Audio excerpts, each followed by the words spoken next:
이 오늘 본문에 나오는 주요 인물은 이 다윗의 친구라고 불리우는 후세와 그 다음에 아히도벨이라고 하는 사람에 대한 이야기입니다.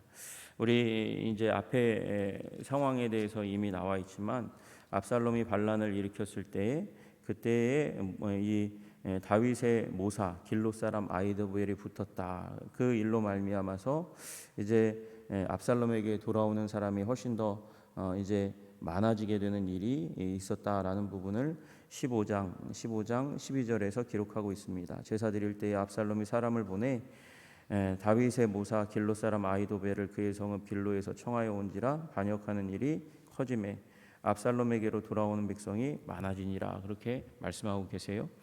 그래서 아히도벨이 이제 압살롬이 세력을 얻는데 아주 큰 그런 힘이 되었다라는 사실을 우리는 이 말씀을 통해서 보게 됩니다.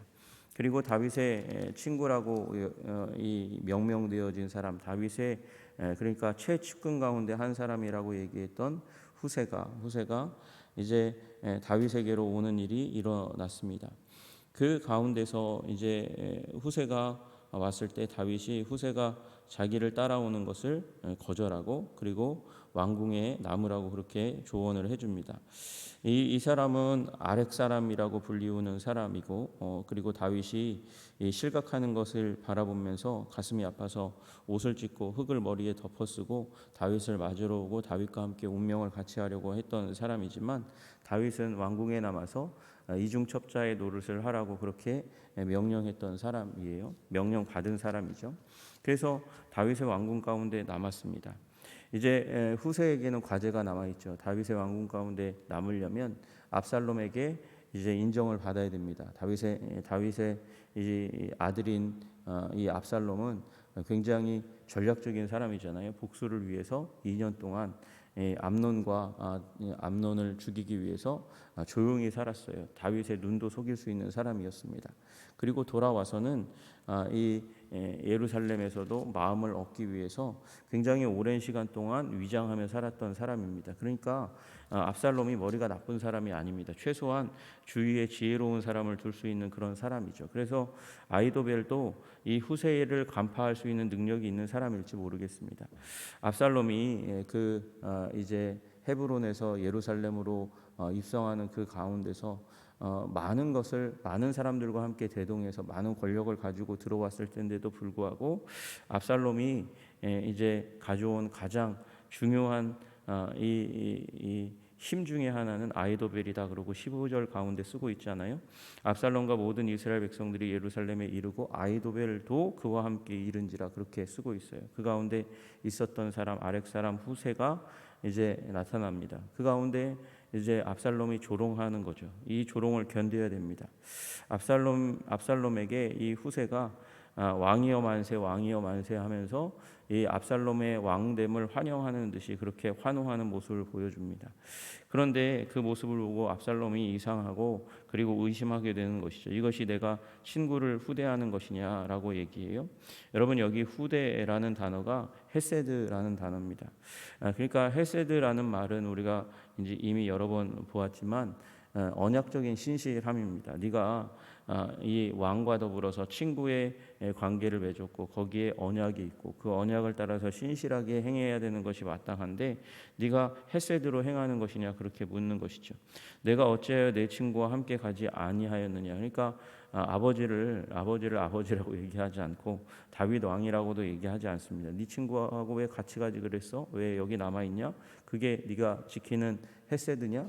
너에게는 헤세드가 그런 것밖에 되지 않냐? 그렇게 얘기하면서 조롱하고 비꼬고 짓밟는 일이 일어났습니다. 후세도 기분이 상하고 가슴이 아팠겠지만 압살롬에게 얘기합니다. 그렇지 아니하니이다. 자기가 여기 남은 이유를 그렇게 이제 변명합니다. 그래서 이중 스파이로 남을 수 있는 길을 여는 것이죠. 내가 여호와와 이 백성 모든 이스라엘의 택한 자에게 속하여 그와 함께 있을 것이니이다. 나는 하나님이 택한 자, 이스라엘 백성이 택한 자, 그를 선택한 것이지 다윗을 선택한 것이 아니다라는 얘기를 이제 먼저 하게 되는 거예요. 그래서 무게의 중심이 압살롬 당신에게로 내가 여기 남아 있는 이유는 하나님이 당신을 택했기 때문이고 이스라엘 백성 전체가 당신에게 돌아오지 않았소. 이스라엘 백성이 당신을 택하였으니 나도 당신을 택한 것이오라고 얘기해 주는 것이죠. 그리고 19절에 또 내가 이제 누구를 섬기리이까 그의 아들이 아니니까 내가 전에 왕의 아버지를 섬긴 것 같이 왕을 섬기리이다. 그러니까 하나님이 당신을 선택했고 이스라엘 백성이 당신을 선택하였으니 이제 나도 당신을 선택할 뿐만 아니라 과거의 왕에게 충성하고 섬긴 것처럼 당신 하나님이 택하고 이스라엘 백성이 택한 당신에게 내 충성을 바치겠습니다라고 얘기하는 거죠. 여러분 분명히 후세는 여기 아히도벨보다는 그 지략이 떨어지고 책략가로서의 능력이 떨어지는 사람입니다. 그럼에도 불구하고 이 연기에 하나님이 은혜를 주셨고 그리고 후세가 이중 첩자로서 이 다윗이 이제 실각하고 압살롬이 들어선 이 정권 가운데서 이제 다윗을 위해서 일할 수 있는 근거를 마련해 두는 일이 일어나게 되는 거죠. 그리고 그보다 더 이제 뛰어난 여기 아히도벨이라고 하는 책략가 그는 당대의 최고의 전략가였을 거예요. 여기 나와 있는 후세와는 비교도 안 되는 인정도 훨씬 더 많이 받는 후세는 그에 비하면 인정도 제대로 받지 못하는 그냥 액세서리 같은 그런 이제 마이너리티 리포터 소수 의견을 내는 그런 전략가에 불과한 사람인데 아히도벨이 훨씬 더 뛰어나고 우수하고 인정받는 그런 전략가인데 그는 이상하게도 잘못된 오판을 내리고 그로 말미암아 몰락의 길을 걸어가는 것을 오늘 본문 가운데 이제 그 실마리가 된다는 것을 오늘 본문이 보여주고 있다는 걸 이제 나타내고 있습니다. 아히도벨이 어떤 사람이냐? 이미 우리가 15장 12절에서 봤지만 아히도벨의 이름만으로 사람들이 막 몰려듭니다. 압살롬의 그 권능이 더 강화되는 것을 우리는 보게 됩니다. 왜 그러냐? 23절에 그 이유가 나와 있어요. 그때 아히도벨이 베푸는 계략은 사람이 하나님께 물어서 받은 말씀과 같은 것이라. 아히도벨의 모든 계략은 다윗에게나 압살롬에게나 그와 같이 여겨졌더라. 이 아히도벨이 한번 책략, 계략, 전략을 한번 짜면 그거는 다윗의 휘하에 있을 때든지 압살롬의 휘하에 있을 때든지 모든 사람에게 어느 정도로 여겨지냐면 하나님께 물어서 제사장에게서 나온 신실한 답과 같이 그렇게 여겨지는 틀림이 없고 그리고 거기에서 뭐 하나 더하거나 뺄 그런 것이 없는 그런 완벽한 전략을 짜고 나오는 것이 아히도벨의 책략 계략이었다는 것입니다. 그래서 여기다 누가 토를 달 수 있는 게 없는 완전 절대적인 그런 전략을 짜는 사람이었어요. 그게 다윗의 정권에서도 마찬가지고 압살롬에게서도 마찬가지로 그렇게 여겨지는 아주 막강한 전략가가 바로 이 아히도벨이라는 전략가였다는 것이죠. 그런데 그 아히도벨에게 압살롬이 묻습니다. 너는 어떻게 행할 계략을 우리에게 가르치라. 다시 얘기해서 이제 이 아히도벨에게 이제 다윗궁까지 왔는데 예루살렘에 이제 들어왔고 예루살렘에 무혈 입성하지 않았니? 이런 상황 가운데서 이제 나의 권력을 더욱더 공고히 하고 힘있게 하기 위해서 나는 무엇을 행할지 어떻게 해야 될지 행동 이 방향에 대해서 알려달라 그렇게 얘기하는 거죠. 압살롬이 어떻게 보면 굉장히 지혜로운 사람처럼 보입니다. 자기가 이제 복수를 하기 위해서 몇 년 동안 이제 칼을 갈고 닦고 은밀하게 행동할 수 있는 사람이잖아요. 전략을 가지고 행동할 수 있는 사람이고 그로 말미암아서 지금 승리한 사람입니다. 그럼에도 불구하고 옆에 책사를 두고 묻고 그리고 그에 의해서 행동하려고 하는 모습은 겸손한 모습이라고 할 수 있겠죠. 그러나 하나님이 그 귀를 가리우시고 그 귀를 막으시고 눈을 가리우시면 정말 지혜로운 것은 듣지 못하고 정말 진리는 얻지 못하게 하고 우둔하게 만드는 일이 일어난다는 것이죠. 여러분 여기 아히도벨의 원래 이름의 의미가 뭐냐면 어리석은 형제라는 뜻입니다. 그러니까 전략가인데도 불구하고 이제 나의 어리석은 형제라고 불리우는 그런 이름으로 결국 그의 이름이 자리매김하게 되고 압살롬도 원래 이름의 의미가 평화의 아버지거든요. 평화의 아버지. 평화의 아버지, 화평의 아버지라고 한다면 화평을 쫓아야 되죠. 반목을 쫓지 말아야 됨에도 불구하고 암논을 죽임으로 말미암아 화평을 깨고, 그리고 아버지를 향해서 반역을 일으킴으로 말미암아 평화를 깨는 일들이 계속해서 일어났습니다. 여러분, 그리고 이제 또한 평화를 깨는 그 자리 가운데로 나아가요. 그게 아이도벨의 책략을 듣고 그걸 거르지 않고 그대로 행하는 바보 같고 멍청한 일을 하게 된다는 것입니다. 왕의 아버지가 남겨두어 왕궁을 지키게 한 후궁들 10명이 있는데 그들과 더불어 동침하소서. 그리하면 왕께서 왕의 아버지가 미워하는 바 됨을 온 이스라엘이 들으리니 왕과 함께 있는 모든 사람의 힘이 더욱 강하여지리이다. 이거 뭐 하라는 거죠? 다윗과 화해의 가능성을 완전히 끊고 다윗과 돌이킬 수 없는 관계를 만들어서 이제 완전히 편가르기를 하십시오. 그렇게 얘기는 하는 거예요. 갈라치기를 하라는 거예요. 그래서 애매하게 이제 다윗도 흠모하고 있고 왜 꽤 괜찮은 왕이었는데 왜 실각하였을까 그러면서 모호하게 물음표를 던지고 있는 사람들, 그리고 압살롬이 도대체 어떤 사람인지 잘 모르고 그래서 모르기 때문에 그 앞에서 합류하지 못하고 있는 중간지대에 있는 사람, 그런 사람들이 확실히 입장을 정할 수 있도록 그렇게 행동해야 된다는 것이죠. 그것이 바로 왕의 후궁들을 이제 후궁들과 더불어 동침하라는 거예요.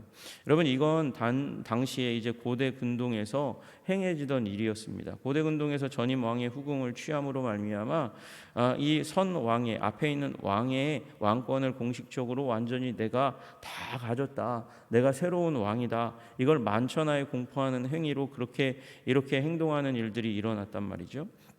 그런데 다윗의 후궁을 취하는 일을 아이도벨이라는 아주 탁월한 전략가가 이제 행하라고 하는 거예요. 그래서 압살롬이 사람들이 온 이스라엘이 보는 그 앞에서 왕궁의 옥상에 장막을 치고 거기서 후궁들과 더불어 동침함으로 말미암아 이 아이도벨의 전략에는 순종했을지 모르지만 하나님의 율법에는 완전히 반대되는 행동을 하게 되는 거죠.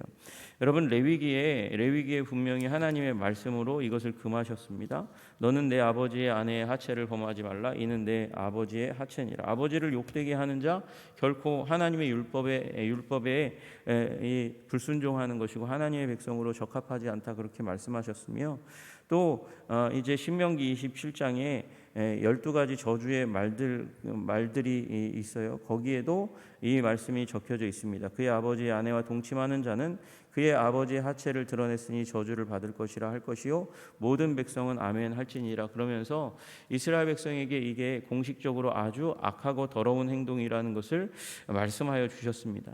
이게 책략가의 수준이라는 거예요. 사람들에게는 하나님의 말씀처럼 여겨질 만한 전략을, 아주 완벽한 전략을 짜는 사람으로 여겨지지만 실수하는 것이죠. 하나님을 의뢰하지 않고 또 하나님께서 이 눈을 가리우고 귀를 막고 그리고 머리를 쓰지 못하도록, 우리 다윗이 기도했잖아요. 이 아이도벨의 책략이 바보와 같이 되게 해달라고, 어리석게 해달라고 기도했더니 그대로 어리석은 이제 확실히 네 편 내 편 가르는 일은 일어나서 압살롬의 사람들은 더욱더 강력하게 만들어냈지만 그러나 이스라엘 백성을 완전히 갈라치기 위해서 무슨 일이 일어납니까? 싸움터로 만드는 일이 일어나고 그 싸움터로 만드는 일로 말미암아서 율법을 범한 압살롬에게 확실한 반기를 드는, 이건 하나님이 택하신 사람의 행동할 일이 아니다라고 여기는 사람들이 당연히 이제 나타나게 되는 그런 오판을 하게 되는 것이죠. 여러분, 우리는 이 상황 가운데서 두 사람의 책략가를 보게 됩니다. 한 사람은 후세, 좀 떨어지는, 조금 인정받지 못하고, 실제로 압살롬의 왕궁 가운데서도 탁월하게 인정받지 못하고 그냥 남은 것으로 그냥 압살롬에게 위안이 될 뿐이지 그에게는 책략을 묻지 않는 책략가, 어떻게 보면 쓸모없는 책략가, 다윗에게 가지 않아서 그냥 여기에 남도록 한 B급 책략가가 있어요. 여러분, 그러나 B급 책략가는 결국은 다윗의 왕권을 회복하는 데 도구가 되게 하시는 하나님의 은혜 가운데 서는 것을 보게 되고요. 그의 삶은 그대로 남습니다. 그대로 다윗의 친구로서 그의 삶은 그대로 남지만 당시에 최고의 책략가고 하나님의 말씀처럼 여겨지는 완벽한 전략을 짜는, 그래서 압살롬에게 붙으니까 압살롬에게 세력이 더욱더 강하게 하는 그런 탁월한 책략가였던 아이도벨은 어떻게 됩니까? 이런 바보 같은 전략을 내게 되고 하나님이 은혜 주시지 않으니까 이런 일이 일어나는 거죠. 그리고 결국 압살롬은 패망하게 되고요. 아이도벨은 결국은 목을 메어 자살하게 되는 그런 자리 가운데 가게 되는 것을 우리는 보게 됩니다. 여러분, 그러므로 우리 두 전략가를 통해서 우리의 입장을 명확하게 하시는 저와 여러분들이 되시기를 주님의 이름으로 축복합니다. 이 땅 가운데서 탁월하게 여겨지지 않는다 할지라도 이 땅을 전쟁터로 만들지 않고 화평의 자리로 만들어가는 사람이 되어야 한다는 것이죠. 그리고 우리가 탁월하게 인정받지 못한다 할지라도 하나님의 법을 깨뜨리지 않고 또 신의를 지키며 살아가는 후세와 같이 그렇게 서야 한다는 것입니다. 저와 여러분의 능력이 발현될 때 오히려 그것이 하나님의 교회에 자신의 인생에 도움이 되지 못하는 때가 있다는 것을 우리는 기억해야 됩니다. 오직 우리가 하나님 앞에서 하나님께 받아들여지는 그때가 언제인가? 하나님을 의지해야 할 때라는 것을 우리는 기억해야 하는 것이죠. 여러분, 다윗이 싸울 수 있는데 왜 예루살렘에서 떠나갔을까요? 하나님이 정하신 도시, 이 예루살렘 그 도시를 전쟁터로 만들지 않으려고 하는 그 마음이 있었고, 아들과 싸워봤자 그 칼날로 말미암아 아들을 죽여봤자 자신의 가슴은 더욱더 아프고 괴로울 뿐이에요. 여러분, 그 가운데 다윗이 했던 일은 무엇입니까? 시므이를 통해서 하나님의 뜻을 읽어가고 또 이 상황 가운데서도 이 평화롭게 자신이 그래도 정권을 되찾고 생명을 보존할 수 있는 사람들을 배치시키고 그로 말미암아서 살 길을 열어가는 일을 했습니다. 다윗은요, 압살롬을 죽이려는 의도가 끝까지 없었어요. 자신이 해야 될, 그럼에도 불구하고 해야 될 일들을 했죠. 제사장들을 남겨두고 후세를 남겨두고 그리고 왕권을 회복시킬 수 있는, 그래도 이 최고로 무력을 자제시키고 피해를 자제시키면서 왕권을 회복할 길을 만들어 놓았습니다. 그러나 아히도벨과 압살롬은 이 반란을, 이 쿠데타를 완벽하게 승리케 하기 위해서 자신이 생각한 최고의 전략을 내었지만 결국은 몰락의 길을 걸어가게 된다는 것을 우리는 보게 되는 것이죠. 여러분, 우리 이 땅을 살아가면서 아무리 좋은 생각이라 할지라도 하나님의 말씀으로부터 벗어나 있는 그런 전략을 취하지 않는 하나님 안에서의 참된 전략의 사람이 되시기를 주님의 이름으로 축복합니다. 그리고 하나님의 백성을 갈라치기로 싸움으로 몰고 가지 않고 평화의 자리로 만들어갈 수 있는 저와 여러분들이 다 되시기를 주님의 이름으로 축복합니다. 그리고 그로 말미암아 세상 사람들은 덜 인정할지라도 하나님께서 인정하시는 하나님의 사람 되시기를 주님의 이름으로 축복합니다. 그 길이 승리의 길이고 결국은 승리의 길이고 그 길이 결국은 우리의 미래를 아름답게 여는 길이라는 사실을 기억하시는 저와 여러분들 다 되시기를 주님의 이름으로 축복합니다. 기도하겠습니다. 하나님 아버지, 감사하고 찬양합니다. 하나님, 다윗이 이제 왕권을 잃는 것 같은 그런 상황, 압살롬이 권력을 얻는 것 같은 상황들이 계속해서 이어지고 있는 그 가운데서 인간적인 전략들을 해하고 갈라치고 그리고 반대하고 칼을 들면 힘이 생기는 것처럼 여기는 세상 가운데 우리가 살아가고 있습니다. 그러나 그 길은 몰락의 길이라는 사실을 기억하게 하여 주시옵소서. 주님께서 베드로에 대해서 참으셨으나 베드로가 말고를 향해서 칼을 들었을 때 꾸짖으셨다는 사실을 기억하게 하여 주시기를 간절히 소원합니다. 우리로 화평의 사람이 되게 하여 주시옵소서. 왕같은 제사장으로 하나님과 더불어 화평을 누리는 아버지, 평화를 누리는 하나님의 사람이 될 뿐만 아니라 주님께서 우리에게 주신 직분, 아버지, 주님과 이 세상이 화해할 수 있도록 하는 화평의 사람으로 사람들을 하나님께로 인도하고 우리 이 세상 사람들에게 아버지, 주님을 알지 못하는 자들에게 우리 사랑의 하나님, 평화의 하나님을 전하는 우리 사명자로 살아갈 수 있도록 주님 도와주시고 인도하여 주시옵소서.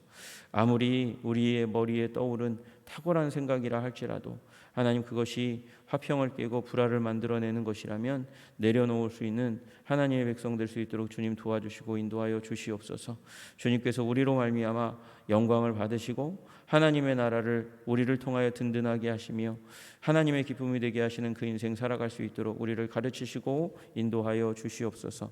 예수님 이름 받들어 기도드리옵나이다. 아멘.